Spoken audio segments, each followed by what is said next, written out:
Sir, Rahul Gandhi पहले भी इस तरीके से हमला करते रहे और एक बार फिर से ये बताने की कोशिश की है कि किस तरीके से अडानी को फेवर कर रही है मोदी सरकार। देखो, ये स्वीपिंग एलिगेशन और सीरियस फ्रस्ट्रेशन के ये जो पप्पू जी हैं, इनका नतीजा होने वाला है कि जो मुल्क की पार्टी है वो मोहल्ले की महंगी होगी। क्योंकि ये स्वीपिंग एलिगेशन और सीरियस फ्रस्ट्रेशन जो है वो खुद इनका बंटाधार कर रहा है, और कोई ऐसा तो नया तो है नहीं। ये हर 1 महीने 15 दिन के इंटरवल पे हिट एंड रन के खेल में लग जाते हैं। और अब तो इनको जो है वो बाहर से सुपारी मिलने लगी है, और बाहर से जो है वो बाउंड्री के बाहर से बाउंसर मारने की कोशिश करते हैं, और जो खुद इनका बंटाधार कर रहा है। एक के बाद एक अगर आप देखें, आप तो इन 9.5 सालों में मुझे तो 950 से ज़्यादा याद है। एक लाएंगे, आरोप लगाएंगे, और आरोप लगा के खुद उड़नछू हो जाते हैं, गायब हो जाते हैं।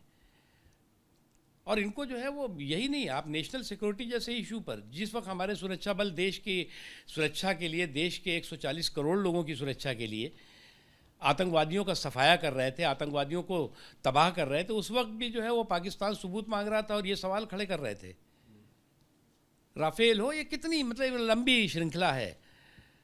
तो इस सामंती जो है वो इनकी साजिश है, वो जो है वो विदेशी सुपारी से जुड़ी हुई है। लेकिन राहुल गांधी ये कह रहे हैं कि मैंने जो आरोप लगाए थे, अब एक जो है अंग्रेजी अखबार का वो जिक्र कर रहे हैं, विदेशी अखबार का, जिसमें कह रहे हैं कि देखिए मैंने जो बातें कही थी इस अंग्रेजी अखबार में भी वही कही गई हैं, और बचा कौन रहा है, सीधे तौर पर प्रधानमंत्री का नाम ले। देखो, इंटरनेशनल प्रायोजित प्रोग्राम तो हम कह ही रहे हैं ना, ये कोई नेशनल प्रोग्राम नहीं, अभी तो इंटरनेशनल प्रायोजित प्रोग्राम का ये पार्टनर हैं।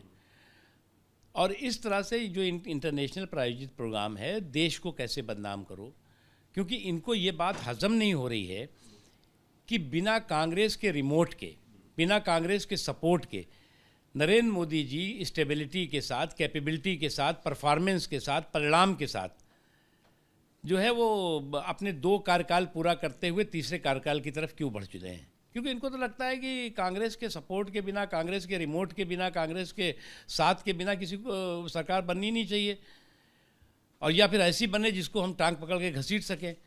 वो सारे के सारे इनके सपने जो है वो चकनाचूर हो गए। राहुल गांधी कह रहे हैं अगर हमारी सरकार बनेगी तो हम जांच भी करवाएंगे, जो मोदी सरकार नहीं करवा रही है, क्यों बचा रही है। देखो, ऐसा है कि सारी चीज़ें हो रही हैं क्योंकि नरेंद्र मोदी जी ने आने के बाद घोटालों के गुरु घंटालों का बंटाधार किया है। और ये जो घोटालों के गुरु घंटाल और घंटाघर खड़े हुए थे, वो जो है ध्वस्त हुए हैं।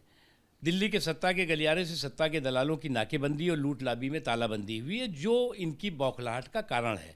क्योंकि इन दिल्ली के सत्ता के गलियारे के जो सत्ता के दलाल थे और लूट लाबी के लोग थे, वो उनको तो संरक्षण इसी परिवार का हमेशा मिलता रहा है ना।